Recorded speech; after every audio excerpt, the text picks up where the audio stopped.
Hi, I'm Jeph Loeb.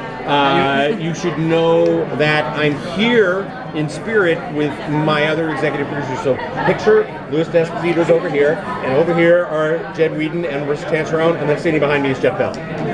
So okay. I'm answering for everyone. Okay, so I'm asking all five of you. Yes. As with anything that is brought into the Marvel Cinematic Universe, it's everything is done a little bit differently, and I'm assuming that's going to be the case with Secret Warriors. Now, I know you haven't started shooting it, but what can you tell us about the MCU version of the Secret Warriors? Well, I think a better way of looking at it is that what we're going to focus on this season is really this word inhuman. And the idea about it is that when you take a look at like Clark, Agent Coulson, and who's lost his arm and who came back to life with alien DNA inside of him, right there you're dealing with this idea of how human am I? Like, so that question of what he's going to do with his life. And then you look at someone like Ward, and you saw what Ward was doing at the end of last season, and so when he is now out on this new mission, one could argue that he acts in an inhuman way. And then there's the Marvel version of what inhuman is. And what that means is at the end of last season, what we saw was that the Terrigen is actually out there. And so, when it's a very simple concept for people to be able to understand is that if you have the gene inside of you and you come in contact with the Terrigen, you get triggered. And once you get triggered, you are now enhanced. And if you're enhanced, how are you going to deal with that? How would you deal with the fact that you woke up one morning and your whole house is on fire and you set that fire?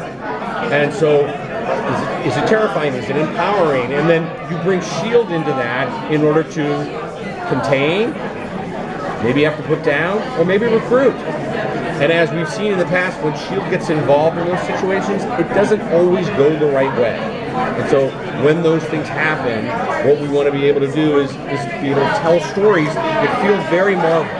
And that is, when you look around us now in today's society, the subject of tolerance is so important to us, and the differences between us, whether it's race or religion or whether it's your choice of sexuality, all those things we are either becoming more tolerant to or more intolerant of. And that's a great place for us to start, because you use that as your metaphor for people who wake up and they're different, and then now S.H.I.E.L.D. gets to get into that so we can have the great action that we love and at the same time be able to tell stories that have a really nice meatiness to them.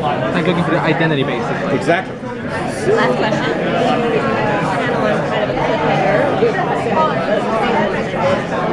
We did, didn't we? Yes, a little bit. Can you maybe give us some ideas about an emotional level how fans can expect to hear? Well, I think the easiest way is to wait and see as we are back Tuesday, September 29th. But as you can imagine, the person who's going to be hit hardest by this is Fitz. And what is he going to do about it? I mean, we've seen Fitz having to conquer an enormous physical problem in his own personal life. And as we saw as the season went on, he became stronger and stronger. And so now faced with this, what's going to happen to him? I mean, is he going to take a downward spiral, or is he going to take that strength and go to a new place? So that's just the beginning. That's how it sounds like. All right, guys. Thank you. Okay, thanks so much.